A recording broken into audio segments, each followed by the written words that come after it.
भारतवर्ष के युवा साथियों, आज कोरोना के 109 दिन हो गए।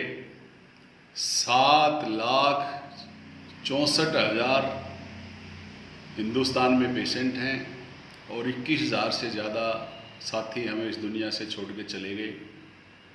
और जब से ये कोरोना आया है तब से हिंदुस्तान में 21.3% बेरोजगारी बढ़ी है पूरे हिंदुस्तान में।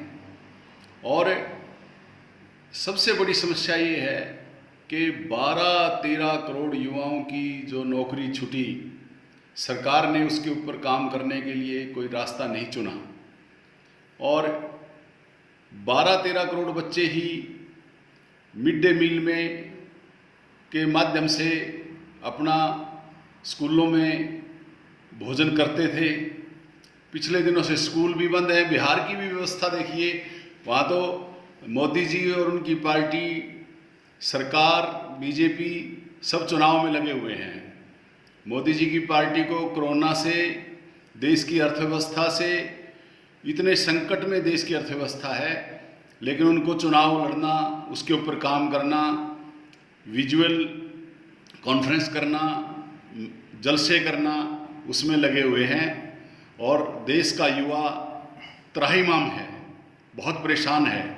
आज माँ बाप जब अपने बच्चों को पढ़ाते हैं, पैसे लगाते हैं, उनको कोई MBA करता है, कोई M.Tech करता है, कोई BA करता है, कोई वकील बनता है, कोई साइंटिस्ट बनता है, कोई डॉक्टर बनता है।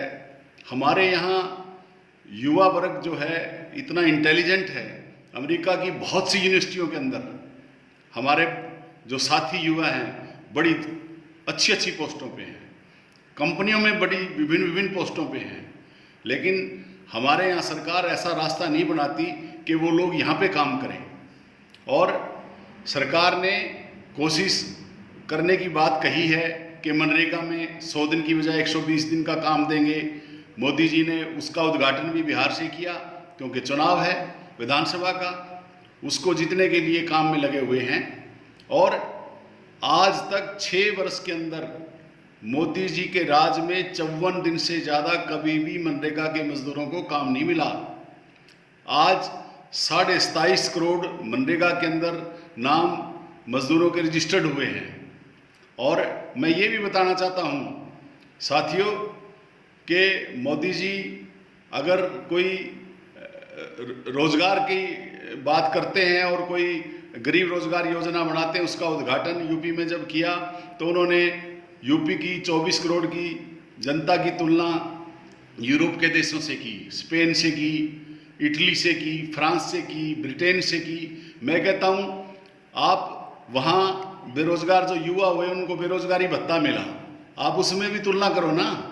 हिंदुस्तान के युवाओं को आप एक योजनाबद्ध तरीके से प्लान बनाइए, उनको रोजगार दीजिए। बहुत माँ बाप आज परेशान हैं और जितनी बेरोजगारी बढ़ेगी उससे अपराध बढ़ेगा, उससे व्यवस्था बिगड़ेगी, उससे GDP ग्रोथ डाउन जाएगी। और अगर आप युवाओं के लिए जब तक आप अपना प्लान बना के उनको बताइए कि आपको रोजगार हम कैसे देंगे। आज का युवा भारतवर्ष का बहुत परेशान है।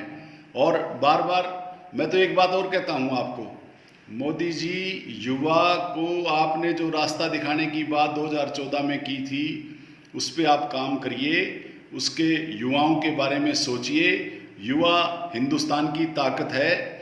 और मैं आपको इस बात के लिए भी कहता हूँ, कई बार मैंने सुझाव दिए हैं कि आप चाहे मनरेगा की स्कीम बनाएं, चाहे उद्योग लगाएं, चाहे उनमें स्कीम बनाएं, और नौकरियाँ हिंदुस्तान में भारत की सरकार और सारे स्टेटों में मिलके कम से कम 1 करोड़ नौकरियां आप आने वाले समय में निकालें। ये कॉन्ट्रैक्ट बेस्ड नौकरियां बंद करें, ठेका प्रथा बंद करें, डायरेक्ट नौकरियां दें बच्चों को, जैसे पहले सरकारें देती थी।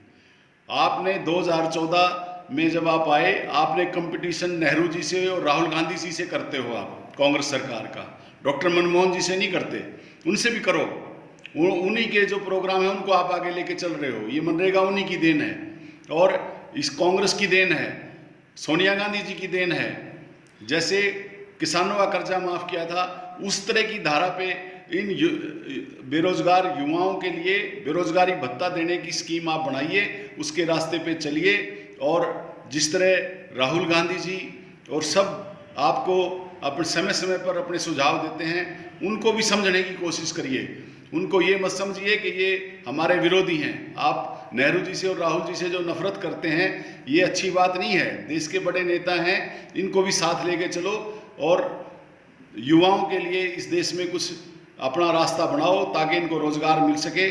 मैं यही बात आपसे कहना चाहता था और भारत के युवाओं को भी कहना चाहता हूं कि इस सरकार पर जोर बनाइए।